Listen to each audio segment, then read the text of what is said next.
Rodgers, their first taste of that Pittsburgh Steelers Cleveland Browns rivalry. It's going to be a tough game, and like I said, these rivalry games, anything can happen. So I'm never shocked when the underdog wins those games.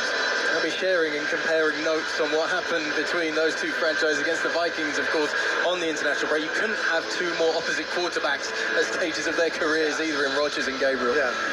Gabriel just started his off, and we don't know how long the great Aaron Rodgers is going to play. He's got them at 3-1 right now, so they're sitting in a great position going forward in this season.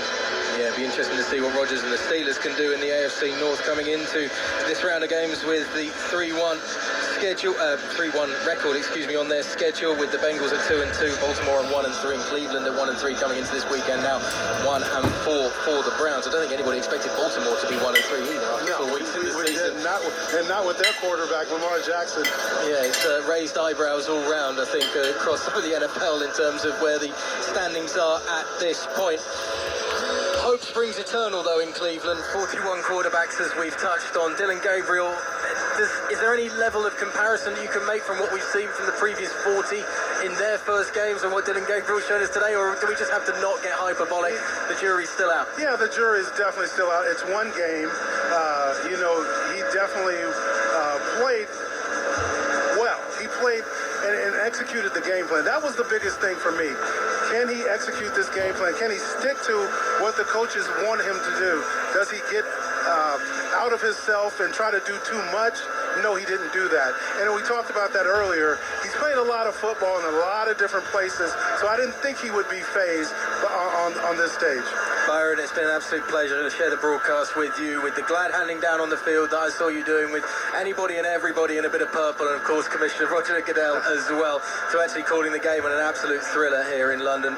Much appreciated. This has been the NFL London Games post-game show on Westwood One, sponsored by O'Reilly Auto Parts. Think O'Reilly Auto Parts for all your car care needs. Get the parts and service you need fast from the professional parts people at O'Reilly Auto Parts. The final score, Minnesota 21, Cleveland 17.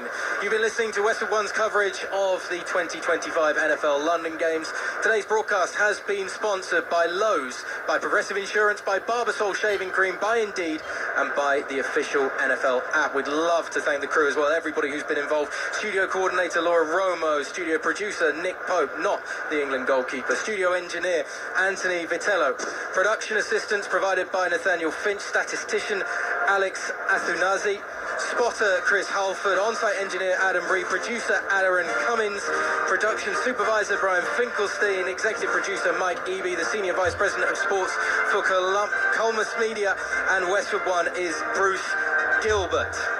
A reminder to join us again tonight for Sunday night football. It's the Patriots and the Bills from Buffalo. Coverage begins at 7:30 p.m. Eastern with NFL Sunday. Then tomorrow night, it's Monday Night Football. A late one here in London for sure. The Kansas City Chiefs visit the Jacksonville Jaguars. The Goalies kick things off with the pregame show at 7. You can catch all those games right here on many of these same stations on the NFL app, or streamed live for free on our website, westwoodonesports.com and Westwood One Sports app. Once again, the final score from London: Vikings 21, the Cleveland Browns 17. Now from Byron Mitchell, I'm Oliver Wilson. You've been listening to the NFL London Games 2025 on Westwood One.